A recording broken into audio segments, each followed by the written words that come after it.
Should we go through Lucid Dream now? We gotta prepare ourselves for decoherence.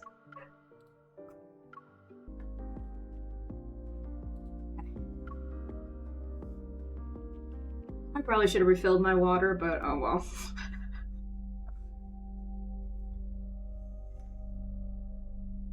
In the dark, warm quagmire, a vicious substance slowly dissolves. My body regains a sense of boundless weightlessness. My consciousness stirs as sunlight filters through my blurred vision. I can wait until after a chapter's ended.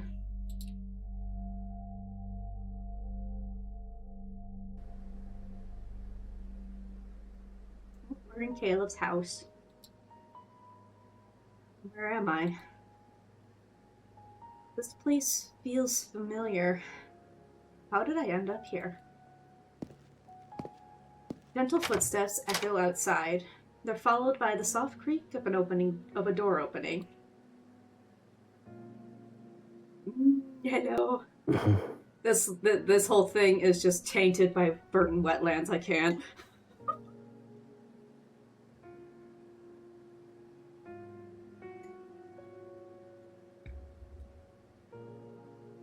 Your fever's gone down. Just have some more rest. I asked the association if you could take sick leave. So, whether you want to rest at home or walk outside for the next few days, I'll be by your side. What are you talking about?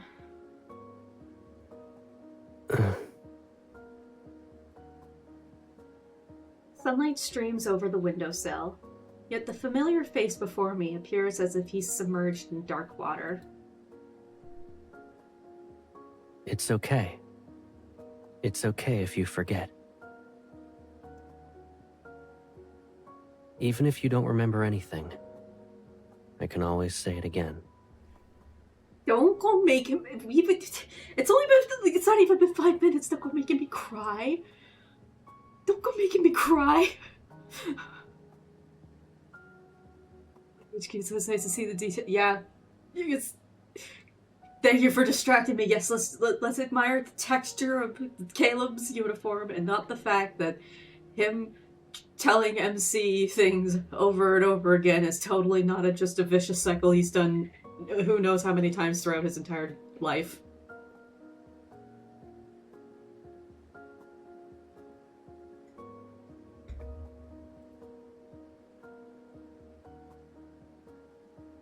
He lowers his head and gently grasps my hand, his gesture almost tinged in reverence. I'm Caleb. I'll always be...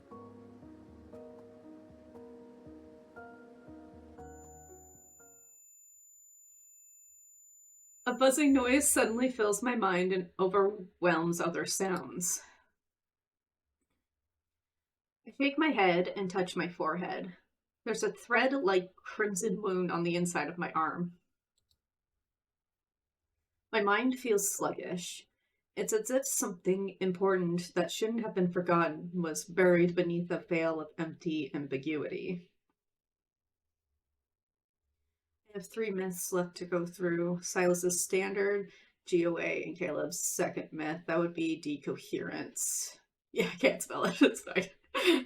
I know how to say it, but yeah, I can't think of how it's spelled. What happened?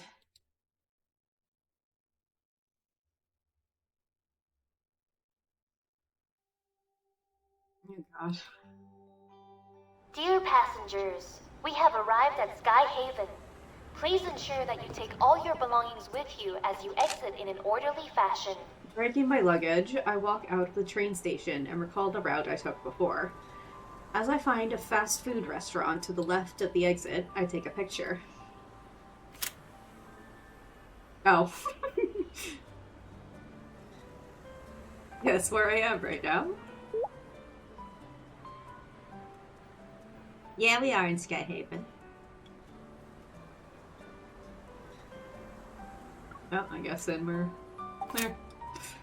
I turn off my phone screen and shift my gaze. The fast food restaurant's glass wall reflects my silhouette. The last time I came to Skyhaven was for work 2 months ago. I secretly infiltrated the Space fleet so I could investigate the whereabouts of an ether core fragment. So this whole myth takes place 2 months after the main story. At least the Homecoming Wings portion. During that mission, Caleb, who became the fleet's colonel, reappeared before me. Immense joy plunged me into a bubble of reclaiming what I had long lost.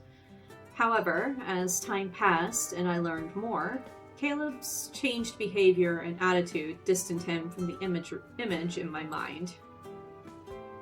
Though we've recently found a new way to get along, I still can't help but wonder what secrets lie hidden behind that unfamiliar colonel's uniform. Many secrets. Turn around. Hi. You should have given me a heads up. Still like to do surprise attacks, huh? I love this outfit on him. You've always appeared in Lincoln without telling me in advance. Why can't I do the same thing? But you were quick to show up. Caleb, you already knew I was visiting, right? Or maybe I was so excited after I saw your message that I stepped on the gas. He came running. Speeding and knowingly breaking the law. I hope you know what your crime is, Colonel. Yeah, I know. I was waiting for you to arrest me. I mean... we can do that. That can be arranged, that's fine. Caleb takes the luggage from my hand and gestures for me to follow him. Have you eaten yet? I was planning to drop off my luggage at the hotel first.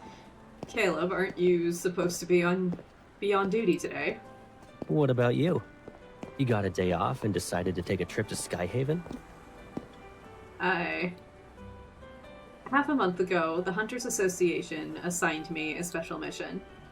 The Farspace fleet requested a hunter's assistance in detecting metaflux for one of their secret missions. For work, and to be closer to Caleb, I secured this opportunity. I made sure to arrive in Skyhaven one day before the mission starts. Our shadows begin to meld together as we walk. I hesitate before deciding to keep this to myself for now. Yeah, I took a day off to see you. You should be teary-eyed since that's the next step in protocol. In the docking area, Caleb stops beside his personal aircraft. Since you came all the way here for me, you need to play along with my plan now. Let me take you somewhere first. Where are you taking us?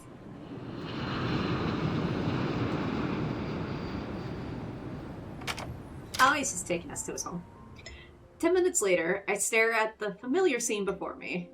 I'm speechless. Caleb, if I'm not mistaken, this is your house. You're not seeing things. I gotta respond in kind to your surprise.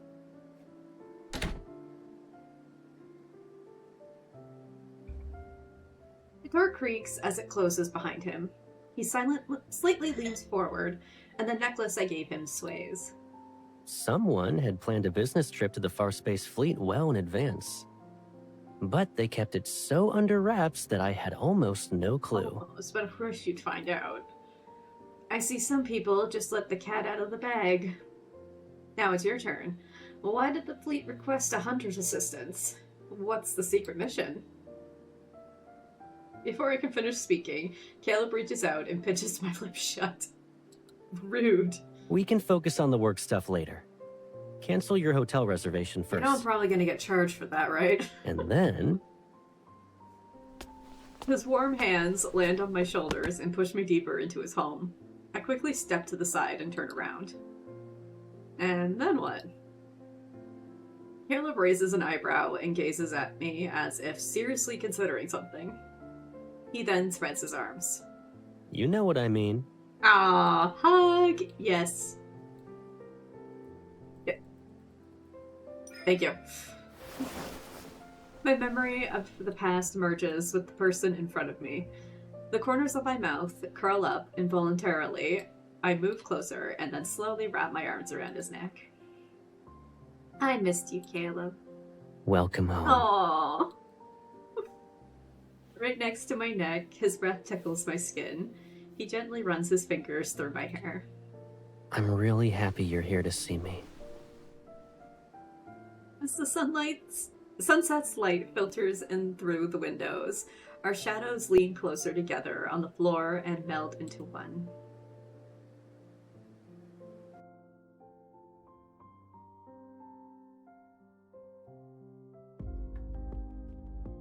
Oh, I like that we're going into more cutesy fluffiness, even though it's gonna spiral into depression here soon.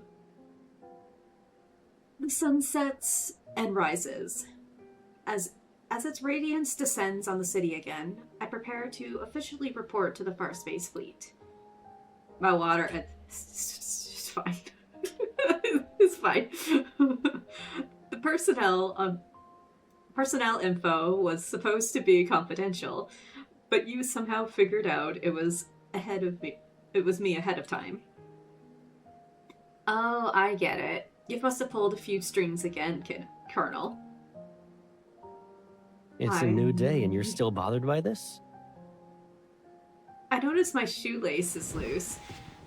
Just as I'm about to bend down, Caleb crouches. I like that. It made him look like he actually crouched down. That's so cute. It's because you turned down the fleet's offer for a shuttle. Figuring out the possible reasons isn't hard. Surprising you is no easy task. I pick up the cap from the nearby coat rack, run my thumb over the silver insignia, and then place it on Caleb's head.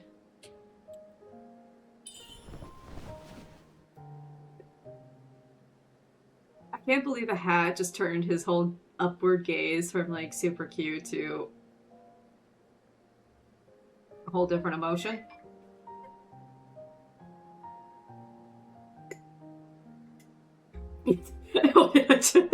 Your entire demeanor changes when you're wearing a uniform. Is it too intimidating? Or is the color too heavy for you? I mean, maybe I want a repeat of Verdant Wetlands. It doesn't matter what role I'm in. I'm still the Caleb who helps you tie your shoelaces. Very appreciated, thank you. I hate bending down to tie shoelaces. Caleb ties my shoelace into a neat little bow. Then he stands up and adjusts my collar before opening the door. Let's go. And keep this with you. What's this? A key? To the house. You can use it to open the door to my house, my car, and my personal aircraft. You can try it on anything to see if it'll open, basically. Since you declined the fleet's shuttle, you'll have to ride shotgun with me this week. Hell yeah.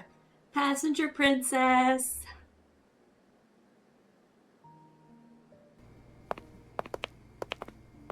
The official meeting between the Association and the fleet will be held on the 17th floor of the fleet's command center.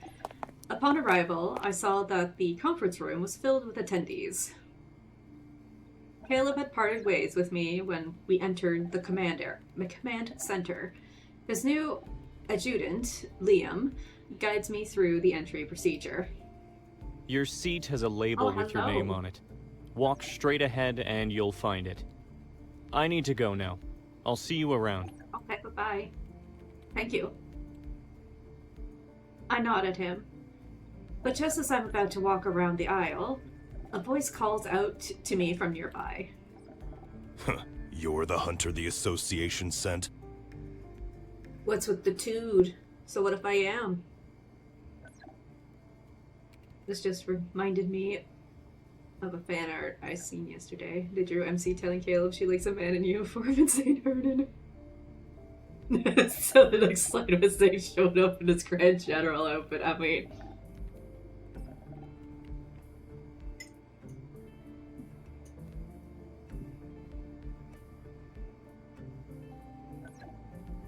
Grand General fine as hell, though. Yeah, and you're... Who are you? The man wearing a fleet uniform has a row of medals on his chest. However, his piercing gaze that's directed at me draws my attention. So, the command center allows anyone to just waltz right in now, huh? Caleb sure has a knack for being an eyesore. Oh, excuse you. I pause, unsure if I misheard him, and Liam, who returned before he even realized it, positions himself to be in front of me. Colonel Heath, is there a problem? You shouldn't stick your nose where it doesn't belong. Icky guy. We got another one. The man casts a dark look. With a snort, he turns around and walks away.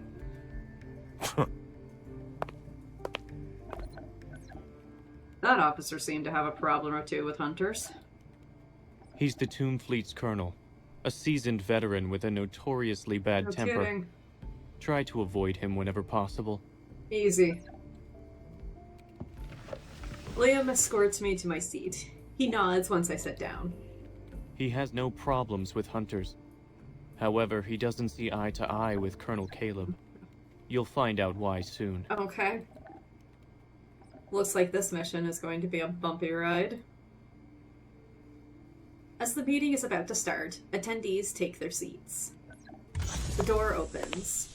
Amidst the quiet attention of everyone present, Caleb walks to the center of the conference room.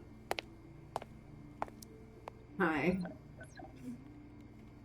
I'm sure everyone is already aware that there will be personnel changes within the fleet next week. I will assume command over the Tomb Fleet. Colonel Heath will be relieved of his duties so he can rest and recuperate at Atlee Island. Did Caleb just get back from beating him up or something? Have you read any of the World Underneath stories? I have read some of them. But of course, just like everything else, I am super behind.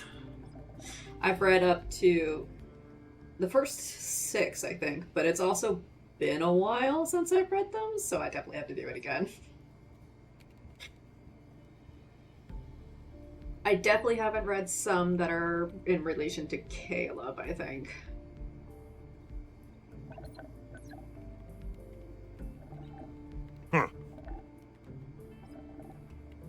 So his fleet got taken over by Caleb. No wonder he's upset. The Wanderers and Metaflux Index in the Deepspace tunnel are on a whole different scale compared to what Skyhaven and Lincoln display. This is why we've decided to collaborate with the Hunters Association. A hunter will supervise the physical evaluations of the Tomb Fleet officers. Now, the fleet handover ceremony will officially begin. The hologram flickers and the lights dim. During the signal transmission, a faint glow lands on the various expressions of the fleet's senior officers in the conference room.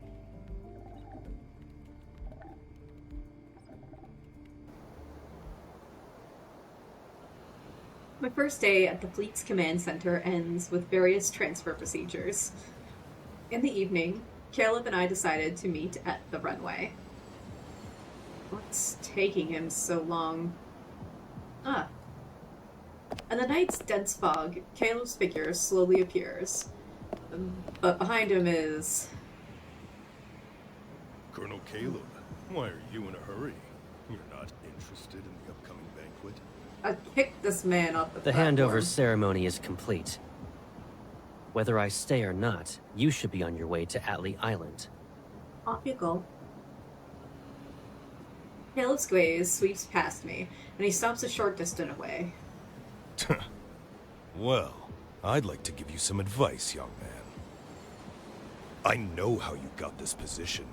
You're just Lucius's pawn, Wait. planted here to infiltrate the fleet. He's not wrong. he's not wrong. That is true. Just like how you took over my fleet. He can easily replace you with another sad pawn tomorrow. Necessarily. In the fog, the man takes a step. A year ago, I was standing in your shoes. Oh, really?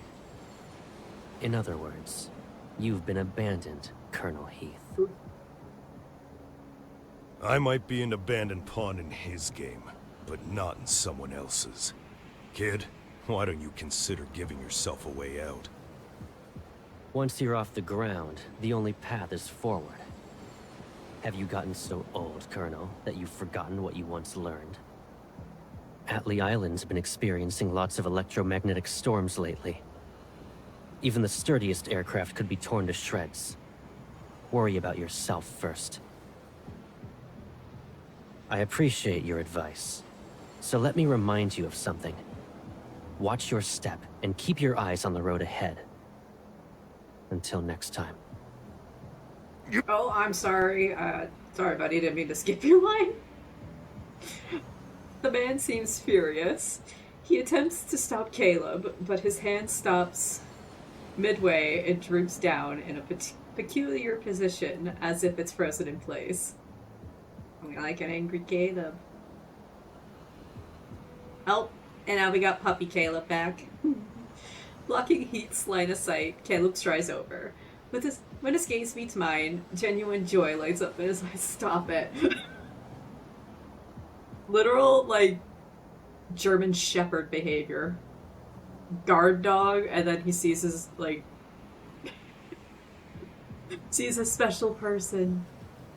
And suddenly it's just turns into baby mode. When did you get here? You must have been waiting a long time. Come on, let's go home. Halo.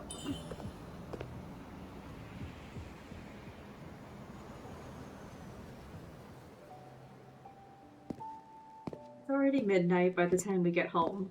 After changing my clothes, I lean against the couch and wait. And soon, Caleb walks out of his bedroom. We're home and you're still frowning. He walks over and gently taps my furrowed brow. What are you thinking about? It seems that a certain colonel has his fair share of struggles managing the fleet. I scoot over to make room for him. I wonder how I can ask him about that confrontation on the runway. After today, I think I understand why you need a hunter's assistance. This Colonel Heath doesn't accept you at all. While this situation looks like a fleet merger, it's really more of a one-sided takeover by you. Oh? But he's on his way out, so he's not worth stressing over. The real concern is the person pulling the strings behind him. They don't want you to control was it Tomb Fleet? And that person is an actual threat to you. What appeared to be an infighting within the fleet would get much more complicated if a third party jumps in. That's why the Hunters Association is involved. The higher-ups will try to clamp down on any schemes to protect their secrets. Meanwhile, you should be able to take over without a hitch. It's only been a few months, Caleb. You're definitely stepping up your game. I narrow my eyes as if I'm closely examining him. Caleb can't help but chuckle and passes me a nearby cushion. Likewise. It's only been a few months, but someone's really been honing her people reading skills. What about you? Who's supporting you?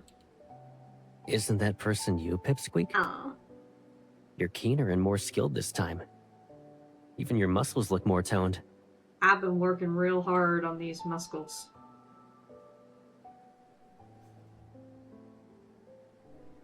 Caleb leans in, and the light casts a shadow under his eyelashes. The cushion remains between us. But you still look a little worn out. Have you been feeling tired lately? We lock eyes, and my fingers glide over the cushion to rest it on his hand. I hold it. Caleb, no matter what your next move is, I've got your back. So, tell me, what do I have to do during this process?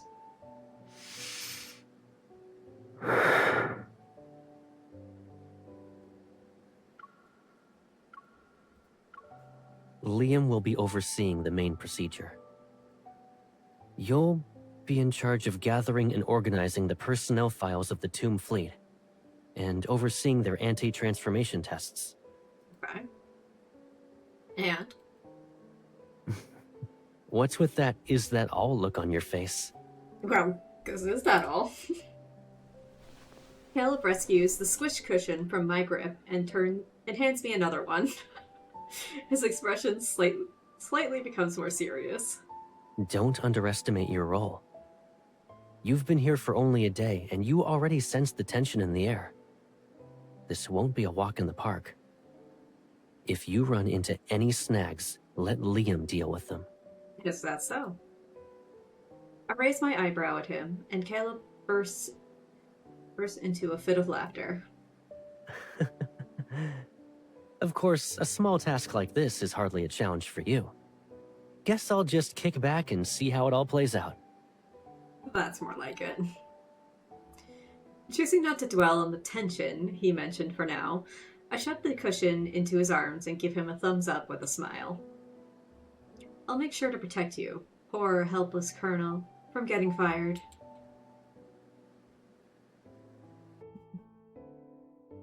Okay, I gotta go fill my water.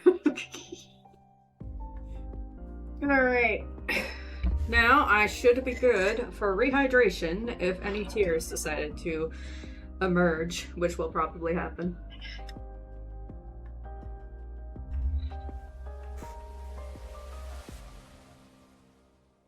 Chapter 3.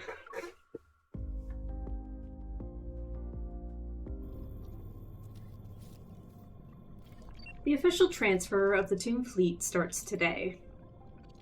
As expected, the process is anything but smooth. Number 3997, Vice Captain of the Tomb Fleet. You served over 5 years. Is that correct? Did you call me over just so I could listen to this crap? Okay, rude.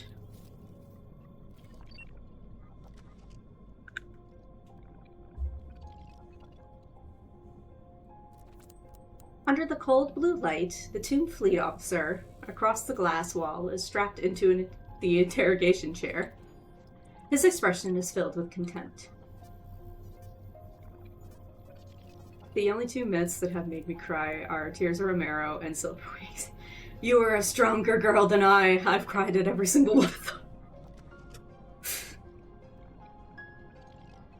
Then let's get to the chase.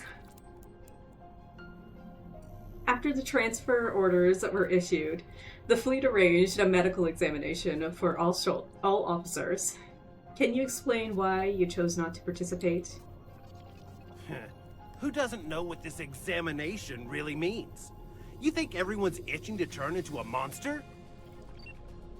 Monster? Are you talking about the touring ship? Oh, you probably don't know, being a hunter and all. That ship is just the beginning of their twisted modifications. Yeah. Let me be clear. There's no way I'm doing that examination. I don't care if it's about modifications or that ship. I'm not doing it. The fleet's real big shot will return soon. Let's see how long your monster colonel can keep this up. Who's that, then? The interrogation light switches off and leaves behind a faint, swaying shadow. The big shot. Would they be the person who poses a real threat to Caleb? I collect myself and lower my head to move number 3997's profile aside. Under it are old medical examination reports from some members of the Tomb Fleet. The same person shows completely different results after being transferred to Caleb's fleet and undergoing the medical examination. The chip rewrote Kevy's memories, and now it's causing a drastic enhancement in these officers' physical capabilities. Is this all so they can be modified?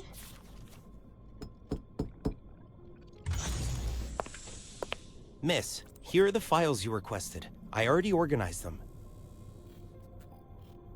Do you have any further instructions?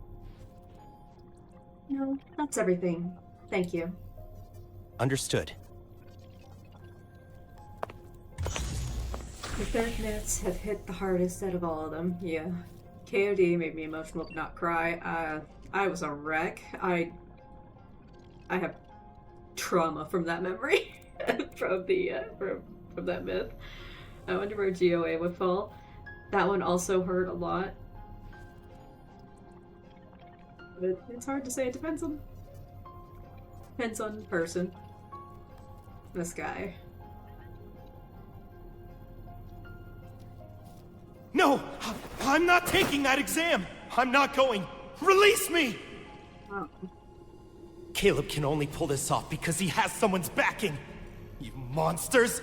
Nobody wants to be like you! And now he's acting completely different.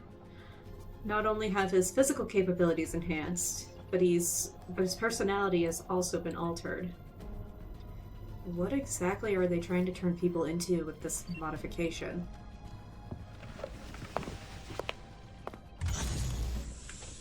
I get up, trying to find that officer so I can get more information. But when I open the door, I'm stunned to see Caleb standing right there. What happened? Why in a hurry? Removing his hand from the door handle, he shifts his gaze to the end of the corridor. You need something from that officer? If I ask Caleb about the modification now, he probably won't tell me the truth. I should find more concrete leads. That way, when I confront him about this, he can't dodge my questions. It's nothing important. I realized I forgot to ask him for another file, but it's okay, I'll get it later. Caleb's eyes fall on the open examination reports. I lean against the edge of the desk, trying to gather up the files behind my back. Shouldn't you be in the meeting right now? What made you stop by? Caleb's focus stays on the stack of files. After a moment, he raises his eyes to meet mine again. I see someone looked into my schedule. The meeting ended early. I was passing by and thought I'd bring you some snacks. Oh, thank you. He offers me the small paper box he's holding. It's filled with bite-sized fruit tarts. Light refreshments from the meeting. You probably need them more than I do after working the whole day. Yeah, I'll never turn down sweets. By the way, you'll be having dinner on your own tonight. There's another urgent meeting? Just some minor stuff about the fleet merger. I'd rather take care of them myself. Nodding, I accept the desserts. Yet Caleb remains where he is. I pause, then open the box. I hold it out to him. You're not in a hurry. Do you want to eat some? It's okay. Take your time. I'll get going now. Wait, Caleb. How long will the meeting be?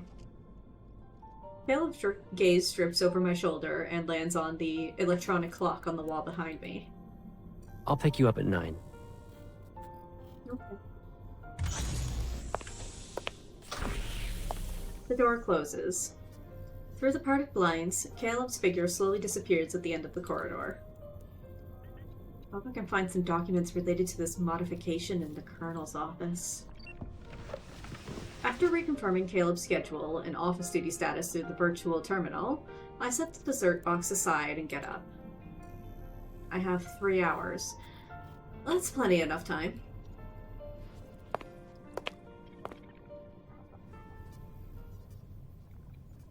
Hopefully we're not going to get caught. Liam and Caleb are in the meeting. In the corridor outside the Colonel's office, I take out the key Caleb gave me. It actually works.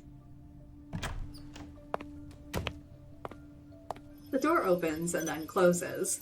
A soft glow from the virtual screen illuminates the quiet office. His password is... In the past, Caleb used to jumble words and numbers that were meaningful to him in a particular pattern to create passwords. I tried 2 combinations, and both are incorrect. With only 1 attempt left, I clench my fist. After a moment of hesitation, I try again. It works. The password was a combination of "when you come back" and my birthday.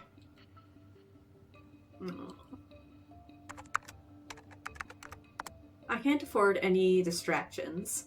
As I duplicate his access permissions, I quickly search for anything useful. His personal profile. There it is. The profile reveals that Caleb graduated from DAA Aerospace Academy and participated in secret training during his 3rd year. He achieved outstanding results. Secret training? Another thing I didn't know about. Subsequently, because of his exceptional performance in finding new patrol routes within the Deep Space Tunnel, he was promoted to be the fleet's colonel. Recommended by Professor Lucius. So this person indeed played a role in Caleb's joining the fleet. The Caleb depicted in this profile is nothing like the person I know. In addition to the familiar resume, there's also, unfamiliar resume, a full body scan image. It is gradually revealed second by second. In the part that's already visible, his right arm is marked in an abnormal shade of blue. That would be his mechanical arm. I zoom in on the blue screen and notice how the bone and muscle structure are different from his other arm. This is what they're referring to as modification? Just as I'm about to take a closer look, the system abruptly shuts down. The account is forcibly logged out. A notification appears saying that the device's login permissions have been revoked. Please re-verify your identity. Have I been discovered? Taking a deep breath, I quickly delete the terminal usage log. When I turn to leave, my clothes snag onto the drawer and yanks it open. Inside the drawer, a small rectangular object rests atop a pile of paper reports. Chip implanter, for clinical trials only. It's the Turing chip. Without hesitating, I hide the implanter in my shoe's secret compartment. When I close the drawer and get ready to leave, the door opens. Hi. Hello. How's it going? In the dim room, the brim of Caleb's cap casts a shadow over his gaze. He slightly tilts his head. Why are you waiting for me here? You took too long. I was getting impatient. That justification sounded absurd, even to me. My palms begin to sweat, but he just grins.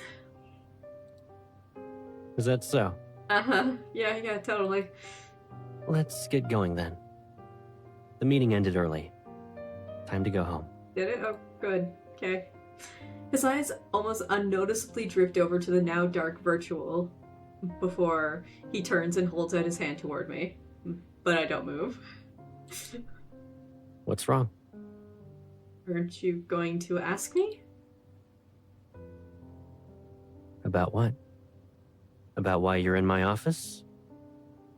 Or whether you found the thing you were looking for?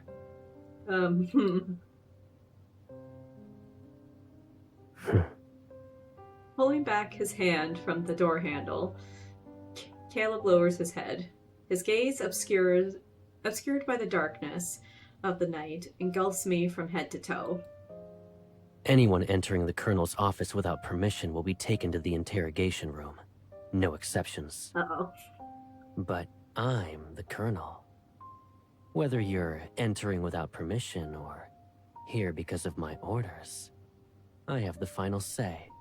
I was here because you told me to be. There's just one minor thing, though.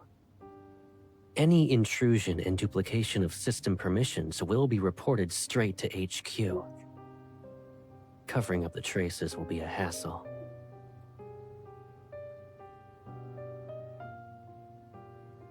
Caleb slowly pries my fingers from the terminal decryptor and takes it. His movement is deliberate yet firm, leaving no room for resistance. I doubt you'd put me between a rock and a hard place, right? Yeah. The face, the voice, the actions. I know them all too well. Yet the person standing before me is like a stranger.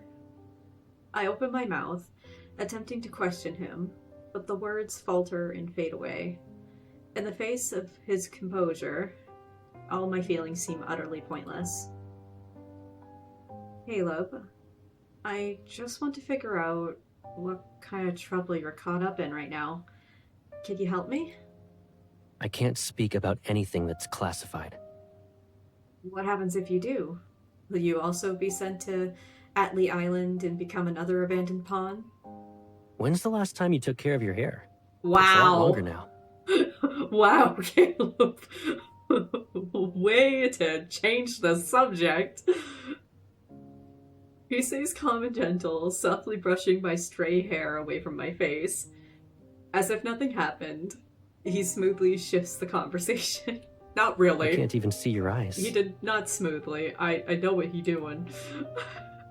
The king of changing the subject. Yeah, he is. Someone made a thing about how the other 4 guys walk into the screen versus how Caleb does it. Yes. Everyone else just kind of walks in normally. Caleb walks in like staring right into your soul. He's looking at you before you even see him. It's so funny. I noticed the blinding gleam from the insignia on his shoulder. After a long pause, I slowly manage a wry smile. Caleb, has anyone ever told you that this uniform is like your mask? Baby! He stands motionless. No, don't be sad, Caleb. The door is right there, but we're locked in a standoff, unable to move past each other and leave. Let's go home. No, don't give me the sad puppy face. Stop it.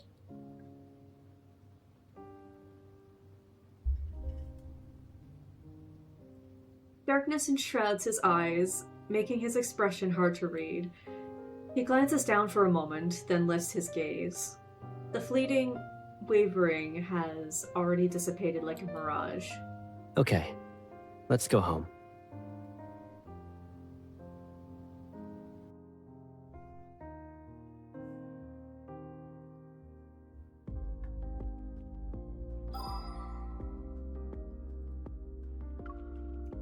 We learned about his password now. Obviously it'd be our birthday in there for a password. I know Caleb wouldn't reveal the fleet's secrets to me. He once said he would have been abandoned if he didn't join the fleet. He didn't want me to suffer that pain again, and also admitted that he's always been this cold, distant, gloomy person, whether affected by the chip or not. I can't tell which version of him is the real Caleb, but I know he's the most important person to me in this world. I won't put him between a rock and a hard place. The fleet's colonel, secret training, the Turing chip, modifications, whatever these terms really mean, they're the strings that bind Caleb's hands and feet.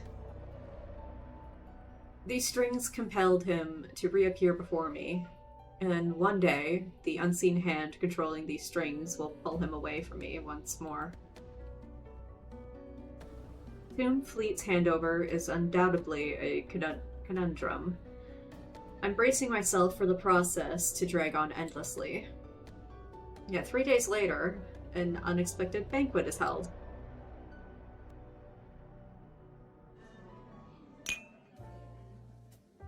As music fills the air and glasses clink, people approach Caleb every now and then to offer their toasts in his honor. I never thought the handover would progress so smoothly. Will you also present the survey report at HQ next month, Colonel? There's a bright future ahead of you. Congratulations. Thank you. After dealing with another officer who came for a chat, Caleb finally puts down his glass and walks to the corner where I'm standing. It's only been a couple of minutes and your hair's looking a little messy. Where did you go? He gestures for me to lower my head. Then he removes his gloves and leans in to carefully adjust the strands of hair near my ears. The ornate mirror beside me catches a transient glint. It's from the hairpin Caleb gave me before the event. I imagined how good you'd look with it when I bought this. And I was right. You're stunning. Oh. Well, thank you. Do you like it? Yeah. His fingertips brush against the back of my ear. It makes me shiver. But I don't flinch, and I don't say anything either. From your earlier conversation, the handover of the Tomb Fleet went well? So you've been paying attention to what I say. Well, you're correct. But until the day before yesterday, most of them were still unwilling to cooperate. My gaze sweeps across the banquet hall, and I silently savor this peace I haven't experienced in a while. There are no biting remarks or sarcasm. Amidst the soothing music, the faces drifting by are peaceful and somewhat unfamiliar. Are you asking me where Colonel Heath, Tomb Officer number 3997, and all those who opposed the handover went? Yeah. Surely you figured it out by now. I didn't like that very brave side-eye you gave me. They're right where they should be. They won't disrupt us or cause you any more stress. Isn't that a relief?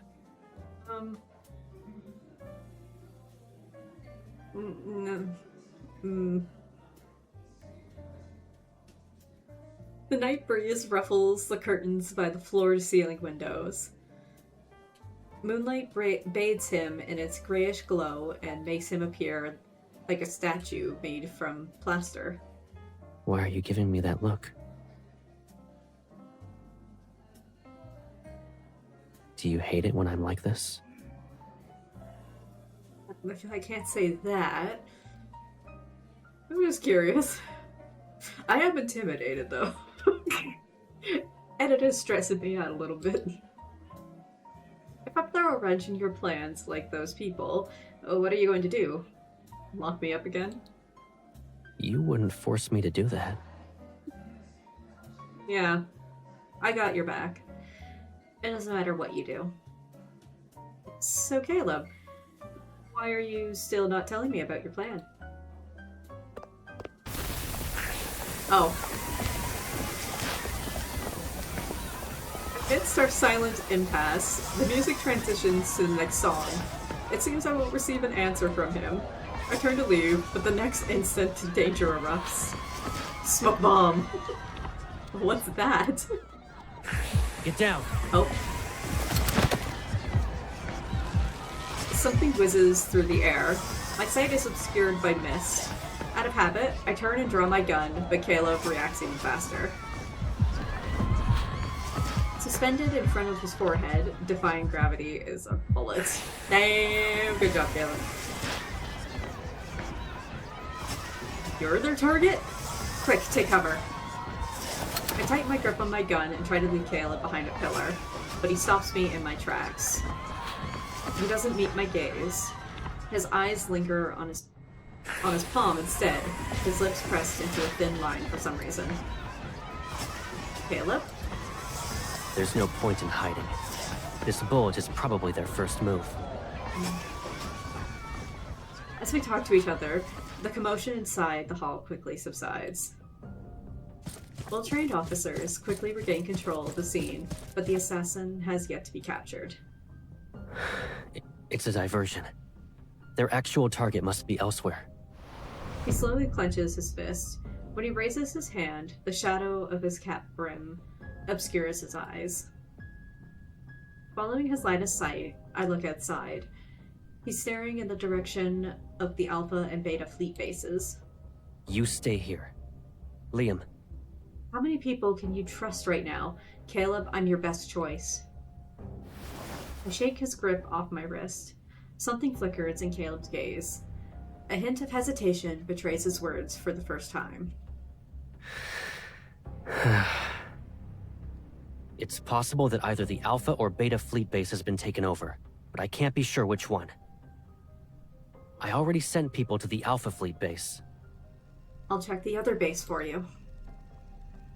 Our eyes lock, and we find ourselves in a stalemate once more.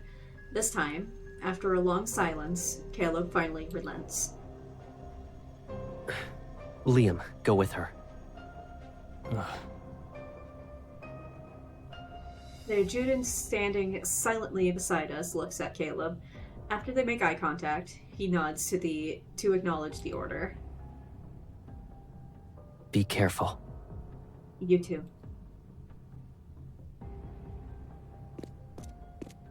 I hastily holster my gun and head for the exit. Before I step into the dark night, I look back.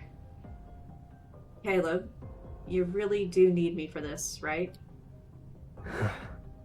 Yes. All right. Wait for my good news. I don't like when you make those sounds.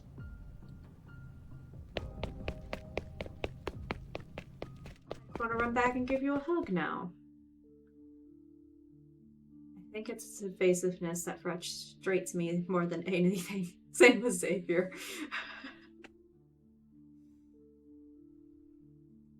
Yeah, that is fair. I need to put a sweater on. I am cold. So I think that both of them are, like, being a lot less evasive in more recent cards now.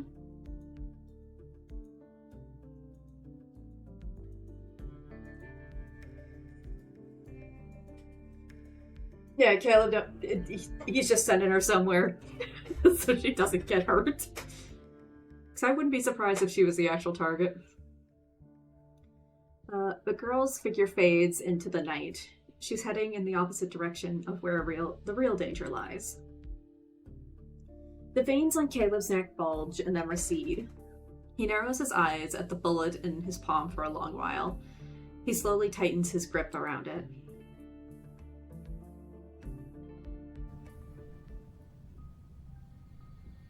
The unfathomable darkness, the only source of light, emanates from a door slightly ajar in the fleet's armory. The approaching sound of footsteps reverberates in the vacant, dim corridor. The man who's sitting in the room unveils a malevolent grin. You're quick on your feet. Oh, you again. Seemingly crushed by an unseen force, the man's veins instantly swell. His face turns red and he collapses to his knees, unable to control his fall. At the same time, numerous red dots light up, all zeroing in on Caleb's figure that's concealed among the shadows. Who said you could start it when she was around? Oh.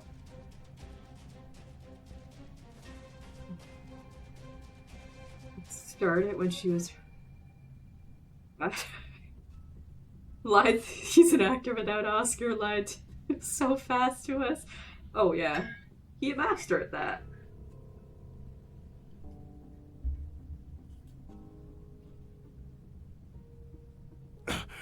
How could you? No gunshot rings out, and the expected explosion never comes. Caleb locks eyes with the dumbfounded man as he walks into the light, one deliberate step at a time. The gun barrels aimed at him are twisted downward. The crisp sound of breaking bones cuts through the air as he steps on the man's wrist, pinned to the ground. Damn, Caleb.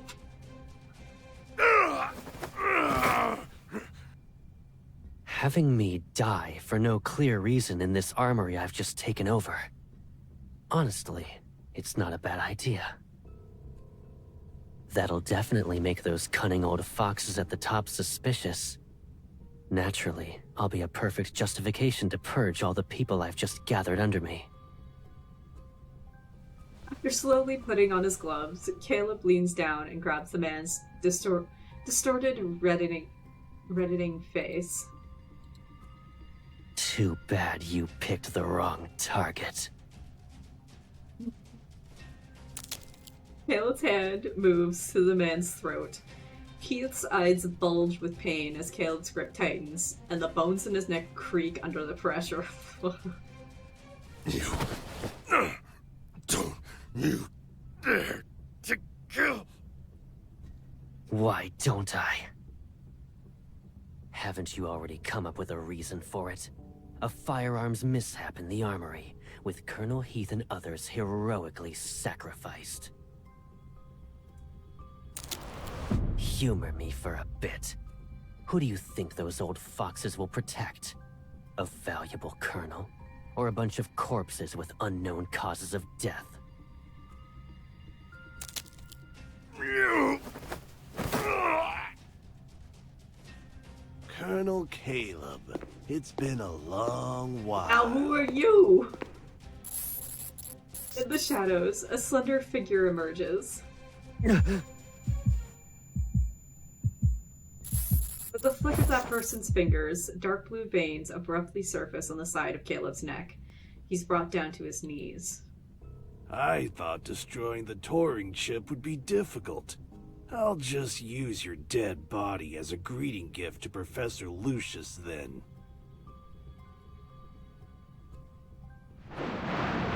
The incandescent light bulb suddenly goes out. With a flash of lightning outside, Caleb's pupils contract in an instant. I was wondering how Heath would dare to act so recklessly. Turns out it was you. With bloodshot eyes and muscles taut with strain, Caleb slowly lifts his head, each movement underscored by the flickering and throbbing hum of electricity. Even with you involved, the outcome will still be the same. The door slams shut with a jarring finality, setting off a symphony of sounds that echo like a chaotic banquet. Yet as the thunderstorm rages, the cacophony gradually gives way to silence. Well, obviously he's not gonna die, but oh dear.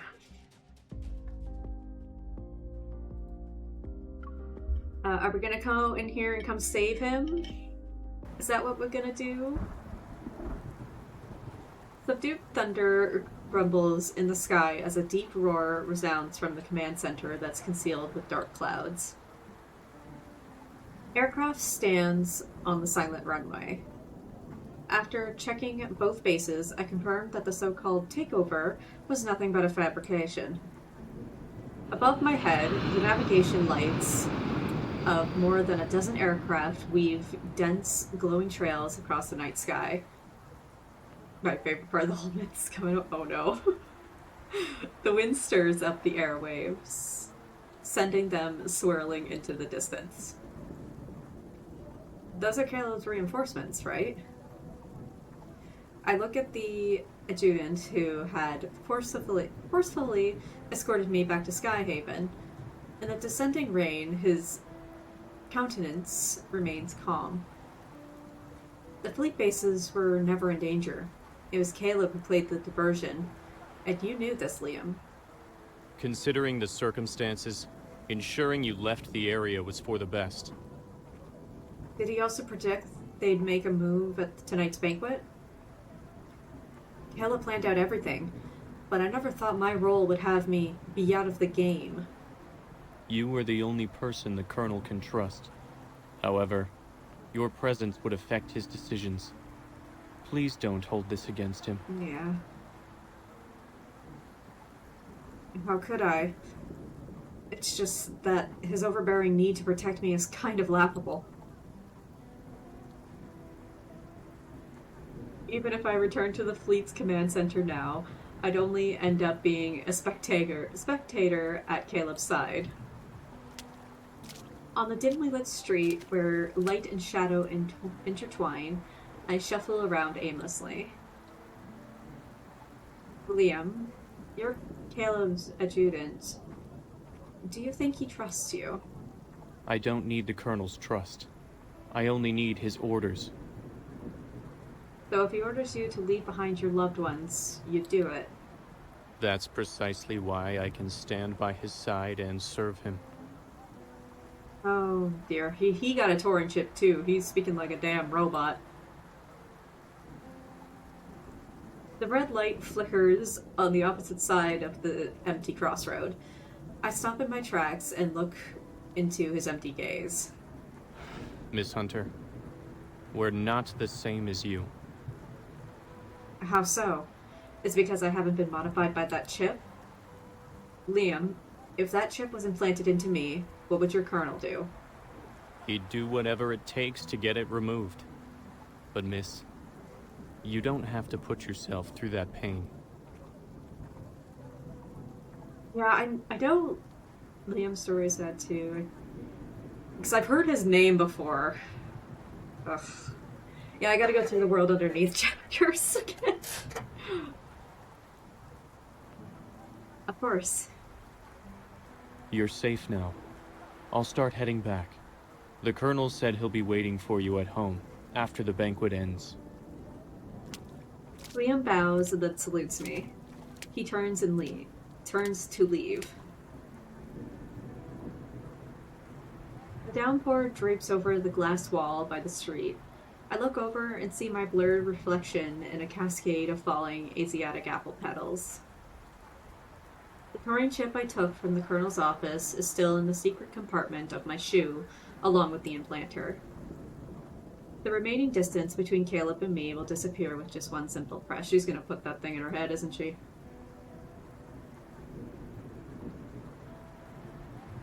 Streetlights glimmer in the rain as I sit on a bench. I'm drained of strength. The implantation is quick and simple. There's just a faint trace on the inside of my arm. This is my secret to bear alone. Oh, she'd already done it, jeez. It feels like me against the world, and I'd go to any length to cry out my agony. Just imagining Caleb's reaction upon finding this out sends a shiver through the depths of my heart. Sound of footsteps draws closer. Just as a shadow engulfs me, the rain stops. I've been looking for you everywhere. Why didn't you return home?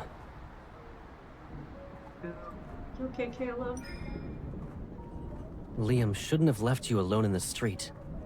I walked here by myself. It has nothing to do with him. Why are you sitting in the rain like this? You'll get sick. Oh, no, is this gonna be the first Kindle? We played hide and seek in the past. Caleb always managed to find me. But even if he finds me now, I can't bear the thought of going back to that place called home with him. Caleb, look. There are Asiatic apples in Skyhaven. I turn away from Caleb's face, letting my gaze drift to the line of blossomy trees that extend into the rain. There was an Asiatic apple tree by the train station near our old home. Every year when its petals fell, you'd be there to see me off before I left for Skyhaven. I didn't know you liked Asiatic apples.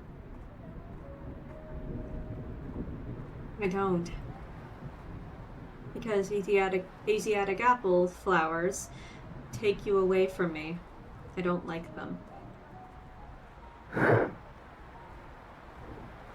No one can take me away from you.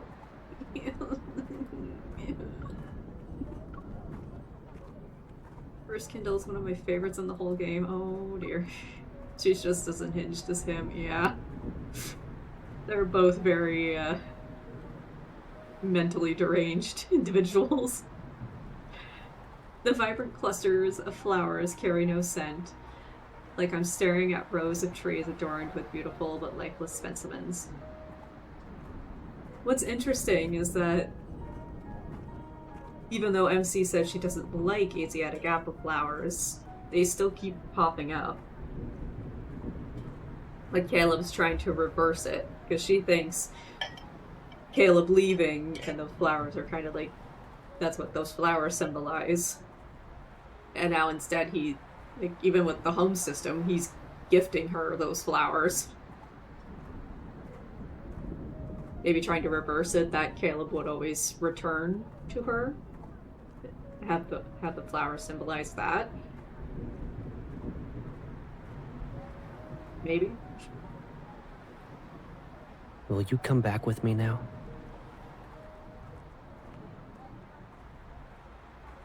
Oh, Kindle. Changing her perception, maybe,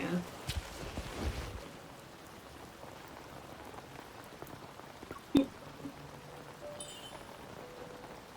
Figure or forever.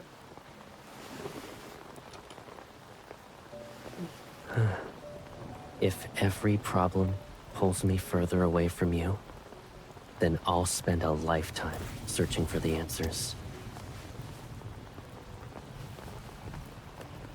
But until that final moment, we'll always be together. What if my friends and colleagues from the association come looking for me?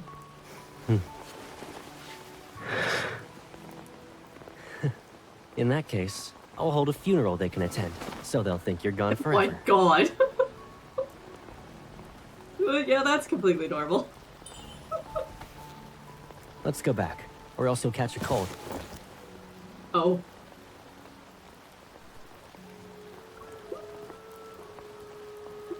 Isn't it funny that you're worried about me catching a cold after discussing my funeral? So, if I don't show concern as someone close to you, it doesn't count as being genuine?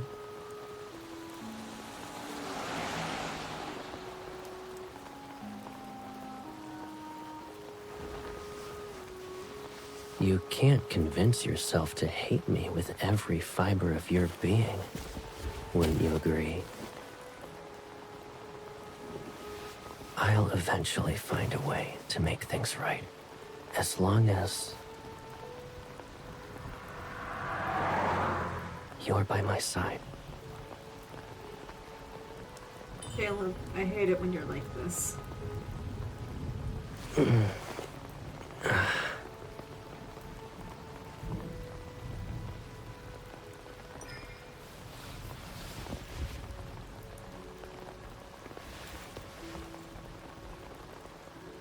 But I hate it the most when you're always able to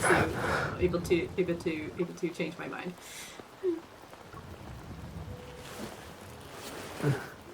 I'm sorry. I feel like I don't know how to take care of you anymore. Caleb,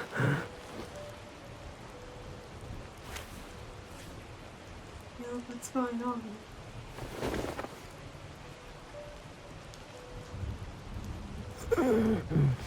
Let's go home.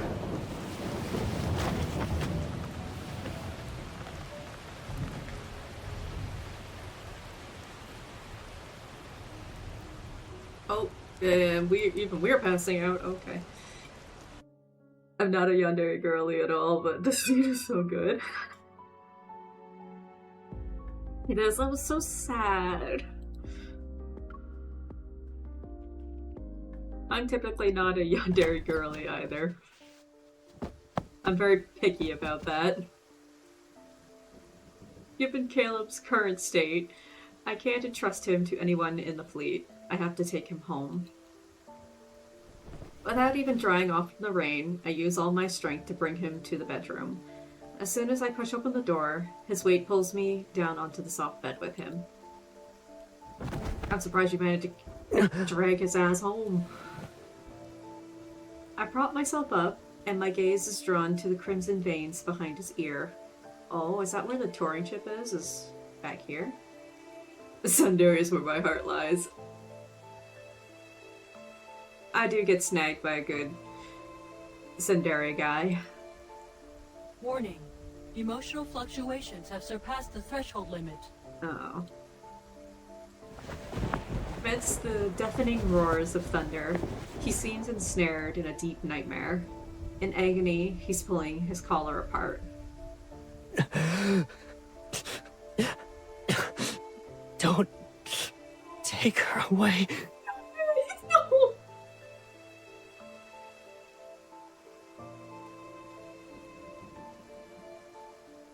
And here, Caleb, I'm not going anywhere.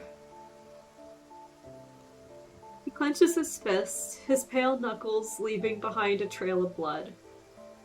I quickly take his hand and press it against my chest. The crimson veins beneath his skin branches out from behind his ear, extend to his shoulder, and flow down his tense right arm. Commencing chip activation process. Executing mandatory erasure of neurons. Sweat soaks the hair on his forehead, dripping onto the bedsheet. Meanwhile, his body is racked with spasms. Even though I'm aware of what changes his body is undergoing, the scene before me is all too familiar. In the serene garden of that villa in Skyhaven, Kevy, who had recently lost his sister, went through a similar experience. This isn't good. I have to make it stop.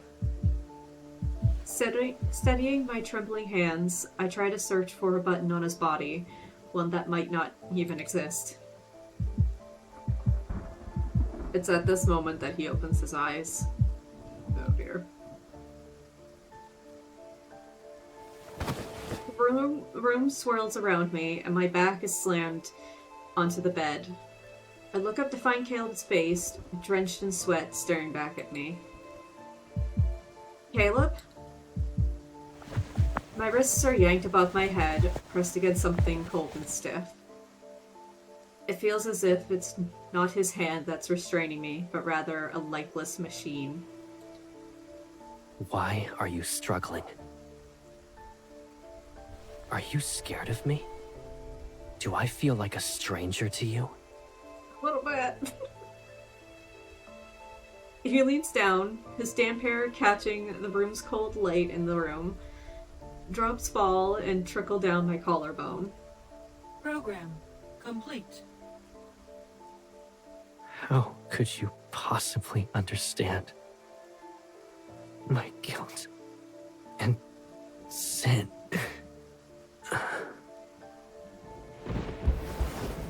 The pressure pinning me down finally eases. His body slumps onto me, but only his right arm continues to twitch in some sort of rhythmic pattern.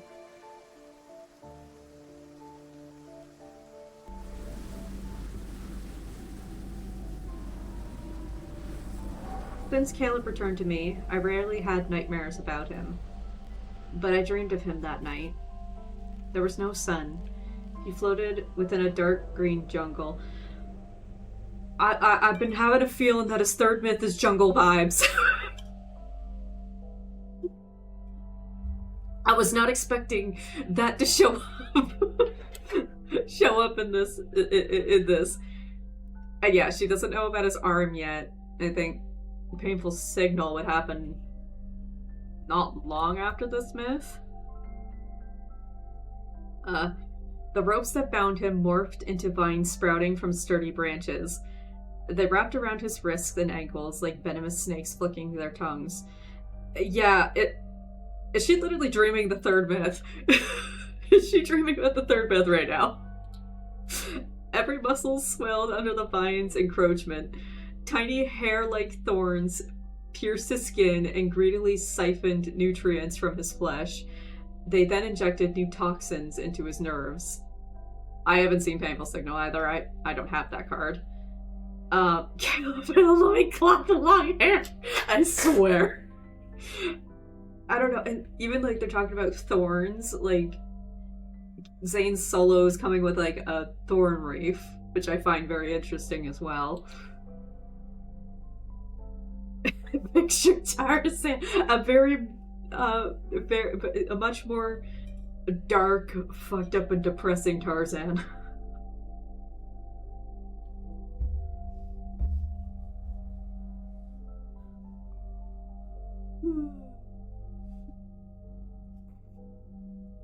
Now the image of Caleb in a fucking loincloth is just in my head.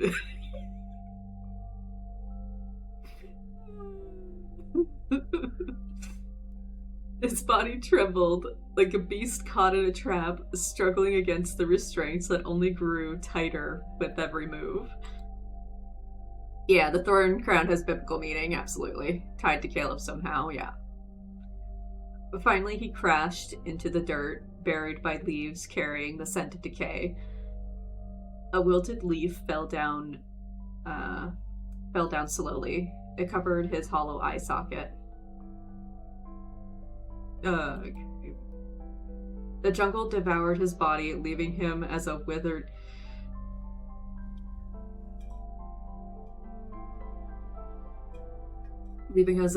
tree choked by its grasp. Now, I'm just... yeah, the Zane solo starts tomorrow, and all I'm thinking is literally this is like the third fucking myth playing out here, and we just figured out at the end. I don't know, I have a feeling he's going to die in that myth.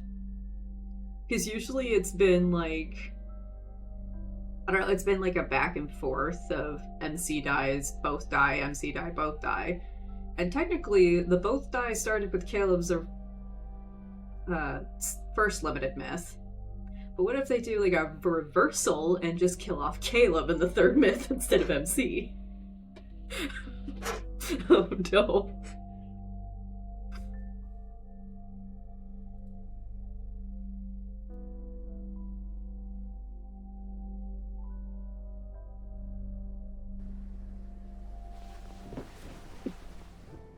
Am I cooking? I don't know. I could be just crazy. Waking up from that dream, I groggily reached toward the other side of the bed. Hey, love.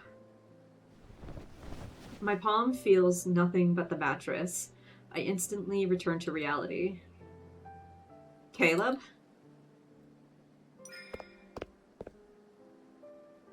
I need to go to the living room. As soon as I make a turn in the hallway, morning light floods my vision. I'll quote the stream if you're right. I'll quote myself if I'm right. I'll probably end up just, I don't know, going and lying down once if I end up being right. Skyhaven's sunlight has always been brighter than the one that touches Lincoln. Through the gaps between my fingers, a figure becomes clear as if rising from a pool of clear water. Hi. When did you get up? I'm too used to seeing him wearing my MC's her glasses paired with this all the time. It looks weird that he doesn't wear them. I let out a sigh of relief and walked toward Caleb. I place my palm on his forehead, and then slide it down his right arm, gently squeezing as I go.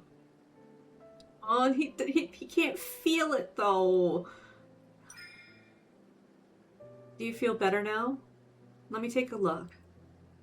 You... His gaze shifts to my face. He's holding a photo that was originally placed on the coffee table. When I woke up this morning, I saw you were lying down next to me. Oh, is that it? Not intending to guess the meaning behind his words, I lower my head and take the photo from him. In it, Caleb was wearing a uniform. The girl next to him is planting a tender kiss on his slightly surprised face. Not that one! Not that 4-star art! Oh, I love that one! His embrace and the way he carries himself feels familiar. His body doesn't resist, and it almost seems like he wants more. This is a photo of Caleb and me. It was taken when he graduated from Aerospace Academy.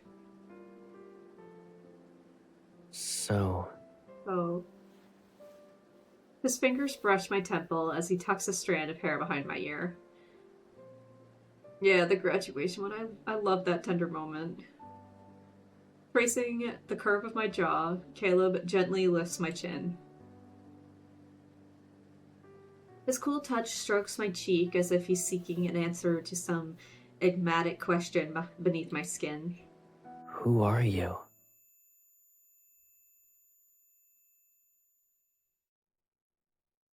I beg your pardon.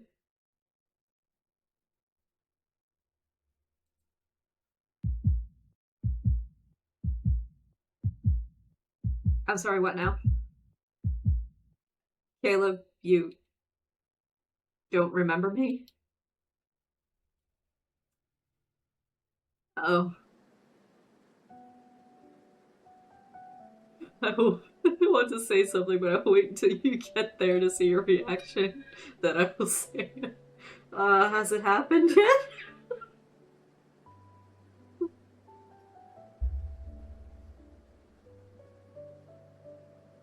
The most absurd assumption ends up being true. Caleb is sitting in front of me, yet he acts like a puppet string to its stripped of its soul. Unlike Kebby, his memories haven't been altered. The Turing chip has completely wiped them out. But we gotta get him back somehow. So it's more than just me? You don't even remember who you are.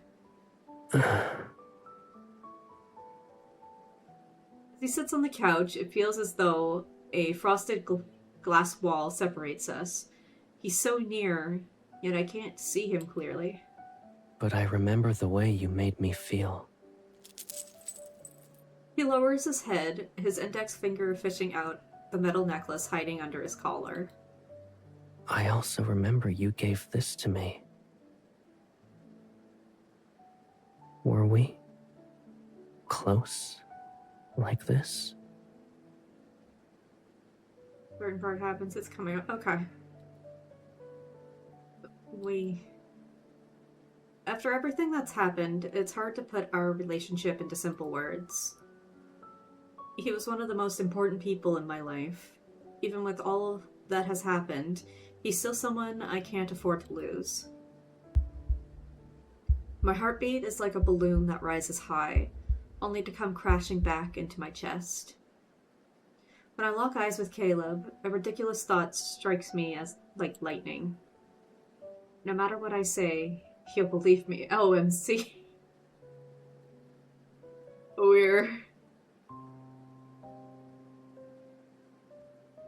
No, dear.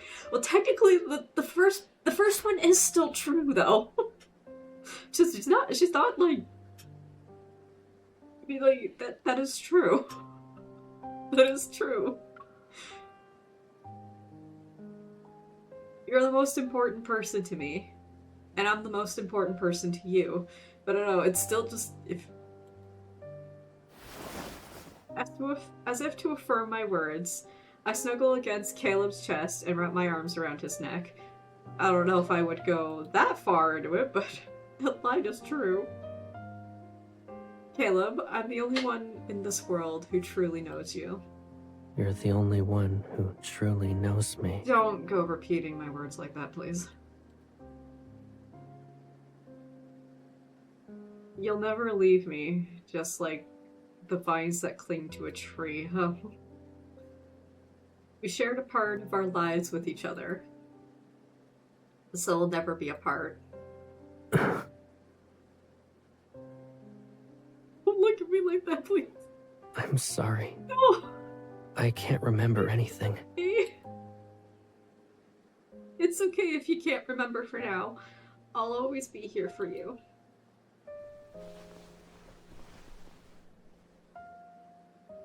Will you be deceived? The pleasure from deceit and setting traps almost numbs my limbs. I tighten my hold on him and my lips brush against his earlobe. Just like what you've done for me. The open window is closed as a sudden breeze sweeps through the room. Our shadows entwine and blend into the flickering darkness, mingling with the shifting patches of light on the floor. Oh yeah, she matches, absolutely. It's just roller reversal right now. Caleb, can you promise me something? From now on, You won't go anywhere else. You'll always stay by my side. Literally just role reversal. Except Caleb is just completely clueless of everything around him, while MC was a bit more aware. Is that okay? After a moment's hesitation, the chill touch of his arm seeps through the thin fabric of my clothes and settles on the small of my back. The tightening force devours the last bit of distance between us. I promise.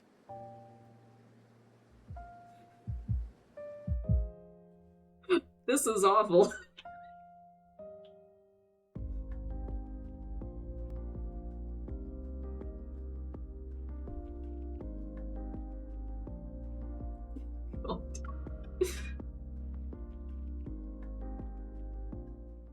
She's just as him, just him. Yes, she is. They're both yandere for each other.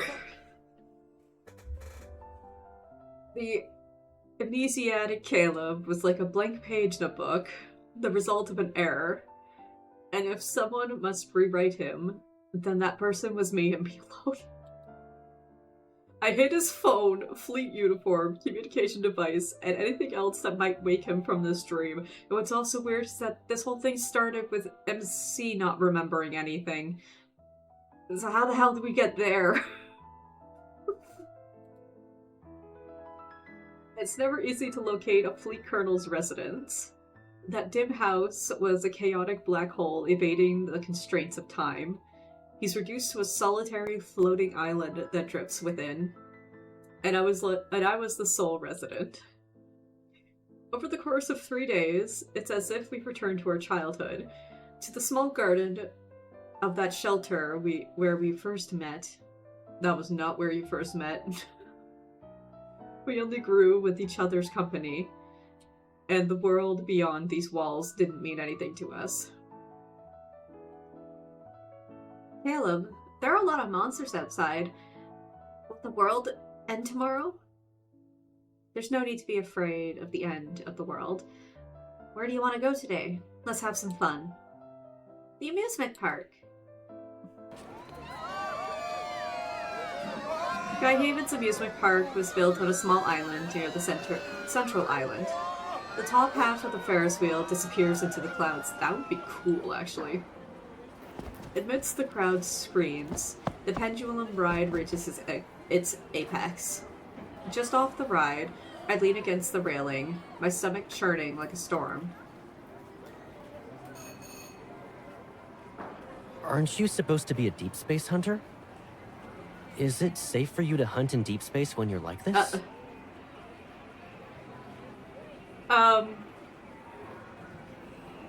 The deep space hunter.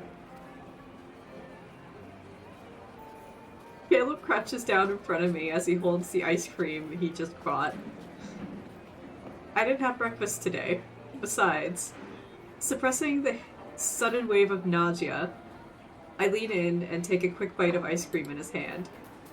It's just a title. That doesn't mean we're hunters in deep space, or we go into deep space to hunt. So, if you're a deep space hunter, then what am I? You're... Oh. Now we're patting him on the head. Standing up and letting out a sigh of relief, I place the puppy-eared head where I'd been holding on Caleb's head. Of course it's puppy-eared. Then I hook his index finger with mine as we walk into the bustling crowd. Are you gonna start changing the subject, MC? Oh, you're the sidekick of the Deep Space Hunter.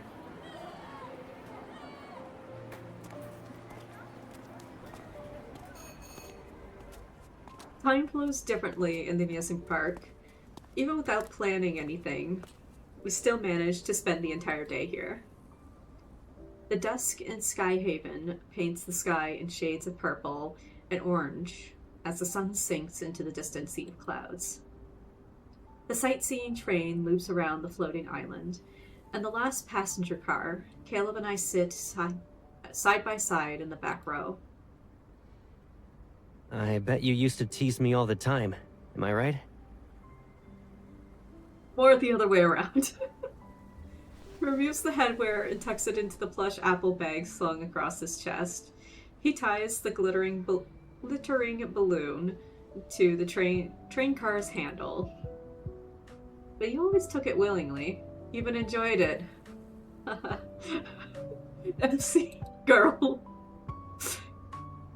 He pats his own shoulder. Want to take a nap? Oh.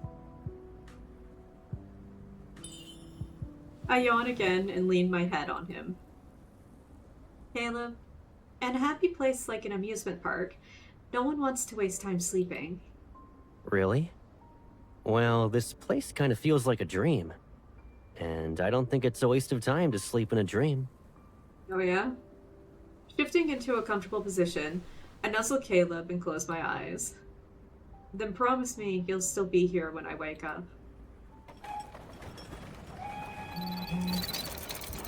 The wheels rumble as they begin to move. Suddenly, the watch on my wrist emits a faint vibration.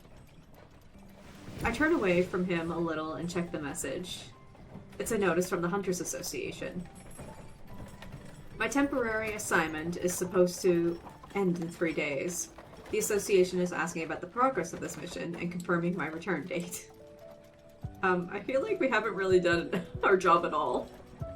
You took away my phone, so it's only fair if I confiscate your watch, I think. That would be fair, but FC's not going to be playing fair.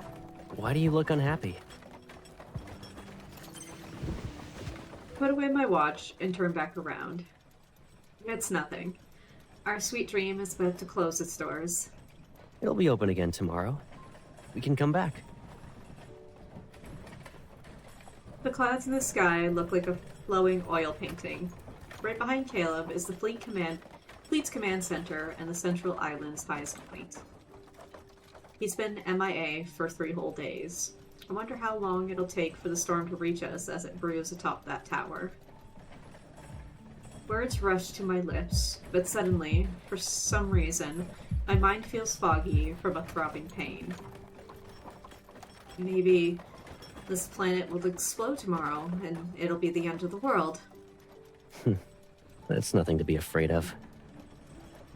The world we live in is already mid-explosion. Yeah. So even if it comes to an end, Yeah. we can always move on to the next one.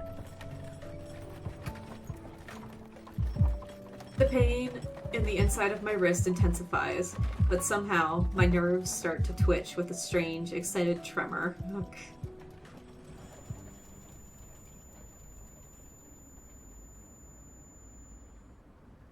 I'm older now. I don't believe in those stories anymore. I look down at Caleb's hand resting by his knee. Carefully, I separate his fingers and then give them a soft squeeze. I just realize how big your hands are. Back then, when I was teaching you how to shoot, I couldn't completely cover your hands. But now... Caleb's eyelashes flutter down as he lets me play with his fingers. Then, gently, he closes his hand around mine, enveloping it completely in warmth. And now, we've both grown up. Does that mean we can finally do all the things we used to want to do but couldn't before? Like what? We couldn't do? Or you mean the things we wouldn't dare to do? Fingers intertwine, our skin rubbing against each other. I can feel his heartbeat traveling from his bones to my ears. Caleb's voice takes on a serious tone. What if I dare? Will you do the same? My fingers slightly tremble in his grip. I have a sense that something is about to happen. I look up and force myself to respond with a determined smile. Caleb, since you said that, then...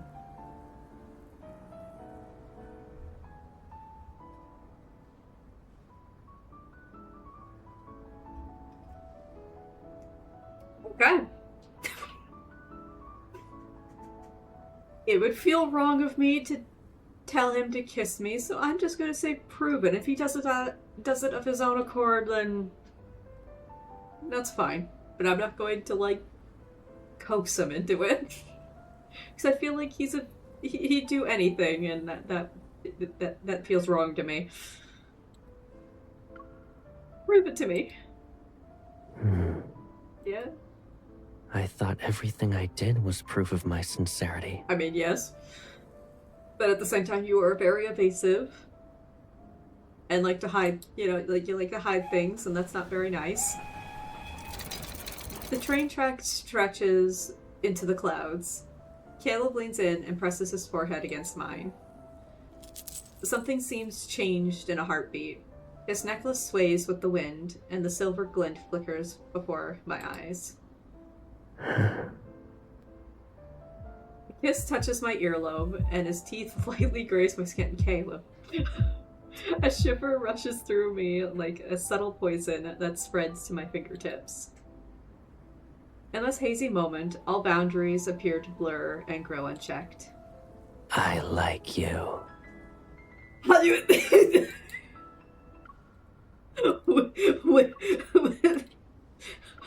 Okay.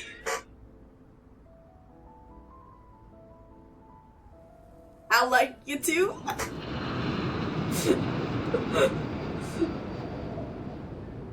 My head begins to feel foggy and heavy again. Out of the corner of my eye, I notice several aircraft approaching the floating island. They're exclusive to the fleet at Caleb's command. Every deployment is inevitably linked to its colonel. Tension grips me as I see them. I quickly wrap my arms around Caleb's neck. Caleb, let's go home. Oh, he angry again. He follows my hurried glance, but fortunately, the drifting clouds obscure everything from view. We'll head back as soon as we get off the train. Let's leave now. Are you scared or something? Clouds stretch endlessly outside the train, but I know Caleb will find a way out eventually. I press my hand against the edge of the train car and push myself up. Hey, where are you going? Use your e-ball. Anywhere is fine. It doesn't matter. Anyway, tomorrow is the end of the world. Oh, no, that's okay, Nana. He grabs my arm and pulls me back into the train car. As his eyes sweep over my inner arm, his grip tightens around my wrist. Where did this come from? The chip?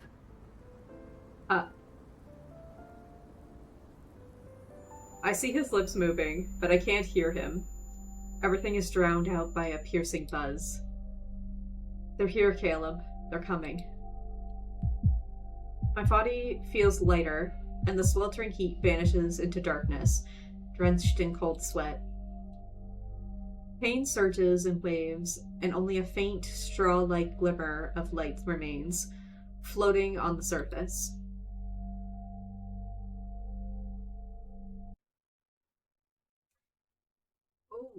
Hey!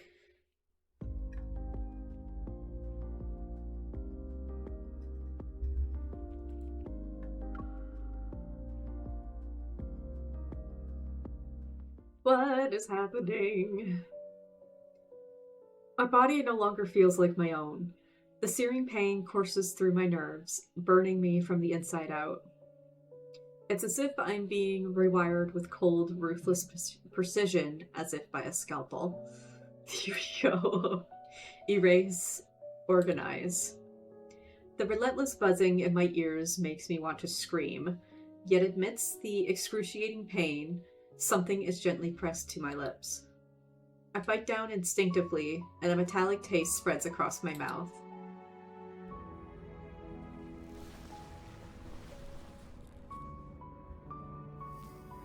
When I regain consciousness, my hands and feet are bound to a bed. I can't move. Hello, Lip Red Dragon. I'm not ready for the eggs. The familiar cold light hits me. I'm in the fleet's infirmary. Why did you bring me here? You need to control your emotions for now. Caleb? He's back in his fleet uniform, wearing that same unfamiliar mask-like expression. You remember everything? Since when? When we were at the amusement park? Or even before that? I haven't even asked my questions yet. When did you get that Turing chip implanted? Yeah, about that. Blood rushes to my head, and my sanity fractures under my shaky nerves. Cold sweat pours down as I bite my lip to keep from crying out. Let go of me. My struggles are futile to him. Caleb removes his gloves and gently rubs my swollen lips with his thumb. Don't hurt yourself. Rest. The surgery is being prepared. The pain will disappear soon. The pain deepens with each throb of my nerves, and my vision starts to blur. I'm almost collapsing in his arms, but I refuse to give in. Ever since we were reunited, have you been enduring all this? Why didn't you tell me? If telling you the truth means watching you willingly get caught up in this mess, then I would have never shown up in your life again. Caleb, I don't understand. They changed you, treat you like a pawn, and make you do those awful things. But you belong with me. You're the person I cherish the most. How could they do this to you? You're not feeling well, Pipsqueak. Please, just rest. When you wake up... If Caleb isn't paying attention, I quietly undo the restraints. What are you doing? I push him away, slip off the bed, and stagger toward the door. No one can take you away from me. I'll bring you to a place where no one can find us.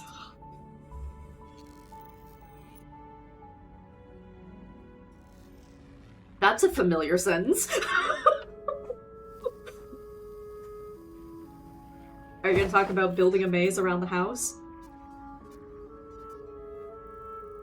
I feel as if my body is out of control. When the spinning finally steadies, I find myself stumbling and sitting down by the door. Behind me, Caleb walks over. He looks grim. Oh, here we go. Let go of me. When you're like this, where do you think you can go?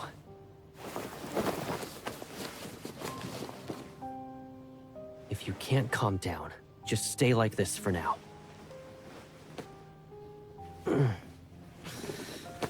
Remember when we were kids and you had a fever?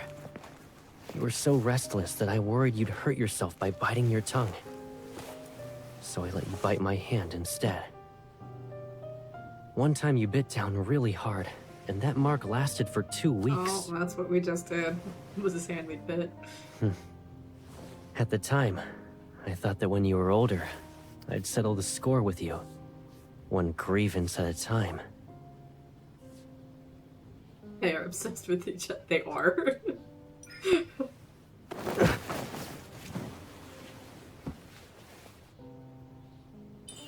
Now I'm the one who will settle the score with you. What do you want?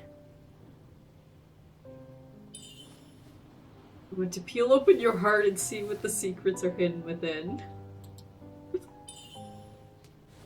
As Deepspace Fleet Colonel, you've never been put on trial. A trial? What have I done wrong?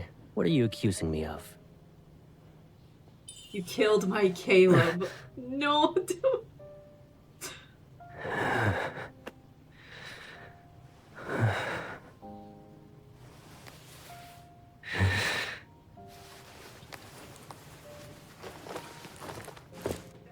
MC, damn. Okay.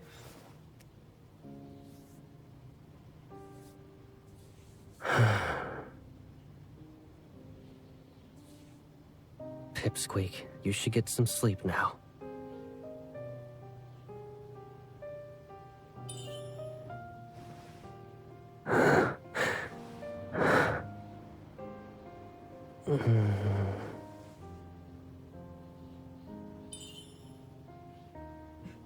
It's confessing.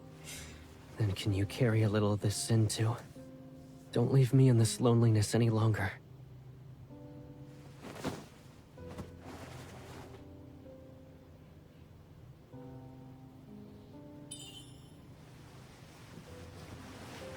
It'll be like when we were kids. When you wake up, there won't be a trace of pain or any memory of it left behind.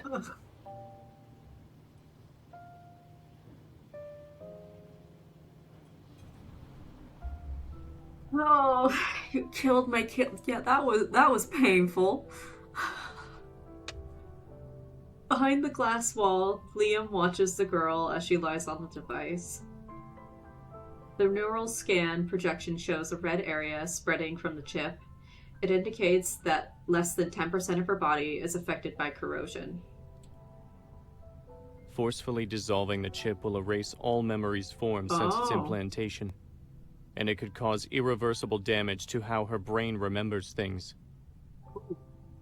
The worst outcome would be that she loses all her memories. Do you still want to proceed with the surgery?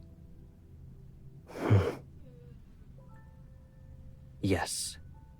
To Caleb, that's something that's not a. That's something that has happened before. He presses the execute button and maneuvers the device to push the girl into the extraction pod. Liam hasn't checked his chip modification progress for a while, but it's been a long time since he last lost control of his emotions. Most of his memories with his wife were erased during that initial struggle. No way it's gonna be Liam that makes me start crying. The only fragment that remains is the image of the tears she shed when they last saw each other. He knew he should have cried too, but his feelings were like rusted old machinery. They rigidly froze his outstretched hand. The chip has been successfully dissolved. The user memories have been erased. The process finishes smoothly, and the projection automatically disappears. The only unknown answer will be revealed when she wakes up. Liam looks at Caleb, who's beside him. With how he now observes things, he can't say which is more agonizing, forgetting someone or being forgotten by them.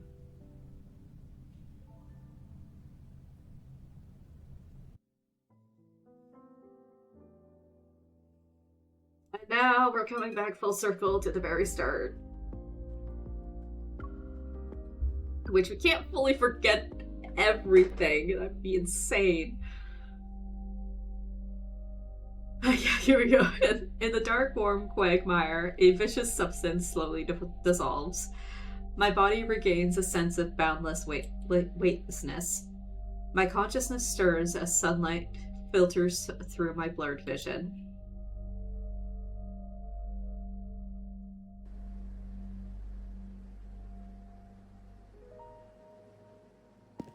Gentle footsteps echo outside. They're followed by the soft creak of a door opening. Hi, Caleb. After a long while of trying to place it, I finally recognize the face before me. It seems to emerge from a hazy, water-like blur. Caleb. Sunlight spills a reddish-golden hue into the room. As I lift my hand to shield my eyes from the glaring sunset outside, Caleb leans in to block the light for me. So we haven't forgotten who Caleb is. I asked the association if you could take sick leave. So, whether you want to rest at home or walk outside for the next few days, I'll be by your side. My head feels heavy and foggy, as if I'd lost some important fragment of memory. Our eyes meet, and slowly my gaze drifts to the red mark peeking out from beneath his cuff. A bite mark? Caleb, what happened? Caleb slightly purses his lips. For a fleeting moment, his expression appearing peculiar. It's as if he's fallen into an abyss of sorrow. It's okay if you can't remember for now. Eat something first.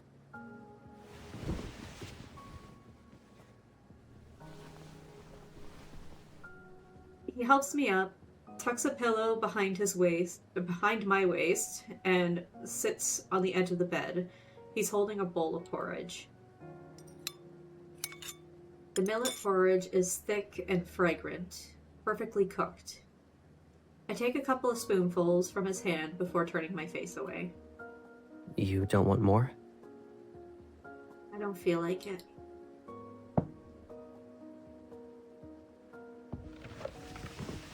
He gives a slight nod and stands up. As he turns around, a sudden wave of anxiety hits me. I immediately grasp the fabric at his waist. Where are you going? I'm just putting the bowl away. Caleb sits back down and opens his mouth like he's about to speak, yet he chooses to remain silent. Don't worry. I won't go anywhere until you fall asleep. Shadows under his eyes betray a night of sleeplessness. He gently brushes away the stray strands of my hair. Feeling sleepy? Every cell in my brain feels drained. It's like I've fought for so long. Still, I shake my head. I don't want to rest, unless you help me fall asleep. I have a hunch that when I wake up, he'll no longer be the Caleb who only belongs to me. I curl up against his chest. After a moment, he wraps his arms around me, resting his chin on my shoulder and letting out a soft, tender laugh. Sure. Should I tell you a bedtime story, or do something else? No bedtime story. You've never been a good storyteller since we were kids. Besides, I don't want to hear any more of your stories. A cool silver light glimmers near my neck. The metal pendant gently swings back and forth. Struggling to keep my eyes open, I cradle the pendant in my palm. When you come back, do you still remember what this gift represents? You hoped I'd come back safe and sound from every mission, right? Back then, I thought, if you could just return to me, I wouldn't ask for anything else. A fleeting emotion passes through Caleb's eyes, and I look up and tenderly touch his face. Caleb, you'll always stay by my side, right? Yes. Should I put a bell around your neck? Oh my god.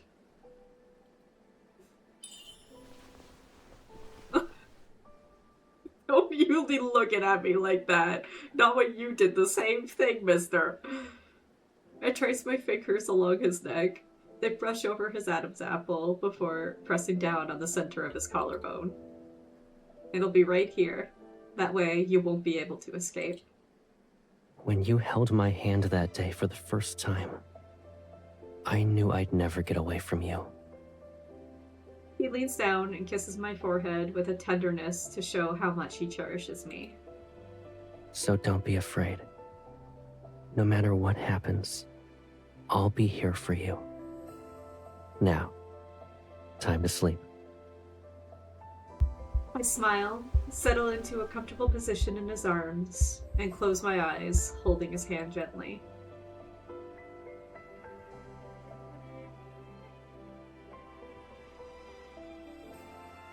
What Caleb doesn't know is that the dissolution of the Turing chip didn't completely erase those memories. Even long after, I still remember every absurd story I told him during those 3 days. The misplaced kiss amidst the clouds, the searing warmth of his skin. However, this little secret only exists in those 3 days. It must wither and decay, buried in the soil, even if we were to fall and get devoured in that dense jungle. The amusement park is closed. Dreams are meant to remain within the realm of dreams.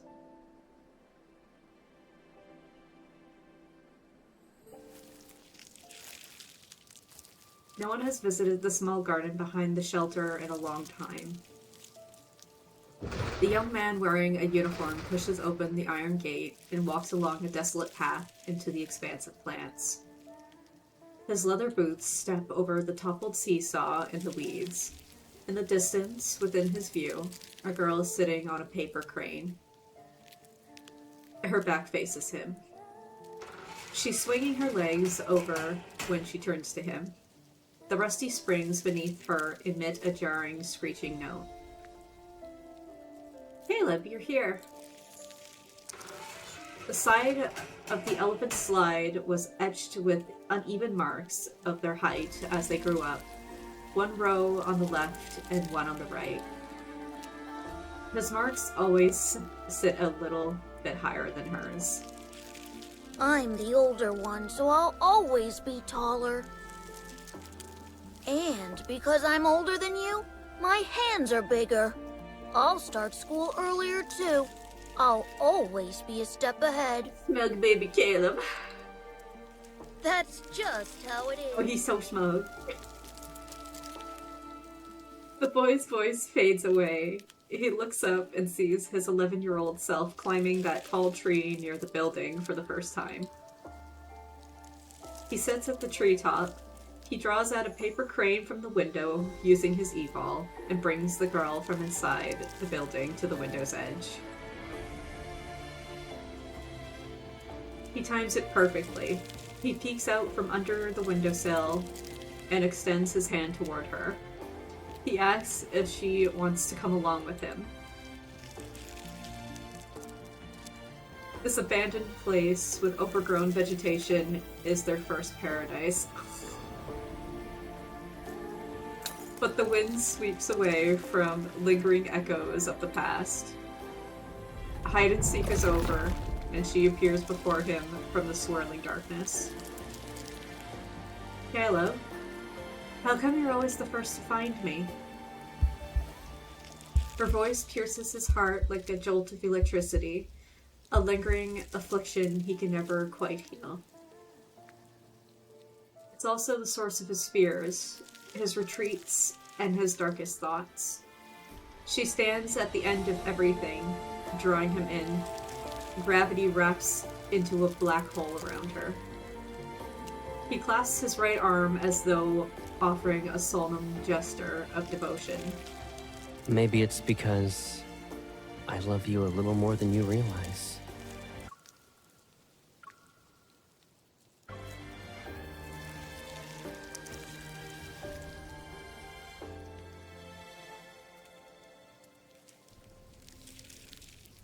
Not, of course, Caleb's the first one to say, I love you, to MC first, obviously.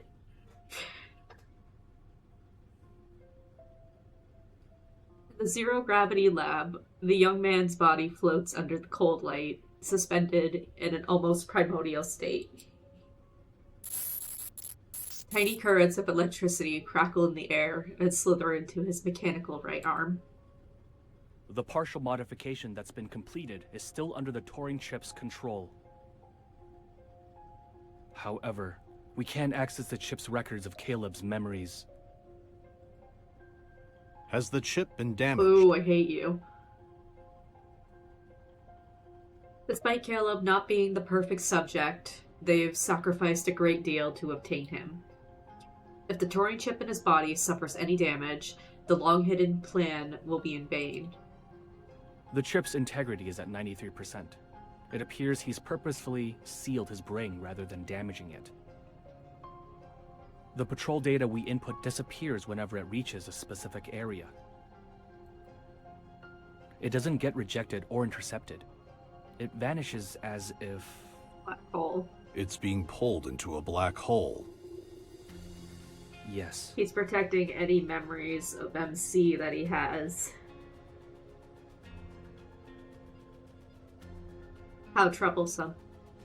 Humans are inherently flawed, making us indecisive and hesitant. Only by erasing these weaknesses can we become invincible. If we don't tackle this area, we'll never be able to achieve a complete modification to him. Is there another way? The Enforcer inputs another string of characters on the control panel. After a moment... Found it. This area was encrypted with multiple layers, so there must be a key to unlock it. There's likely only one key, and it's probably a one-time use.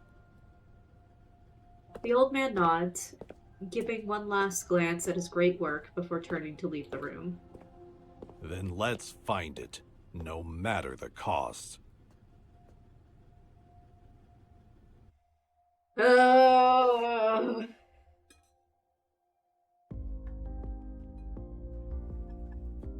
I feel like that continuation more leads into a main story update than anything else.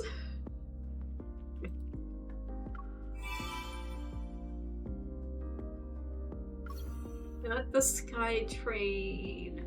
In dreams among the clouds, Asiatic apples never wither, and the train never leaves the platform. Unawakened. Reminder.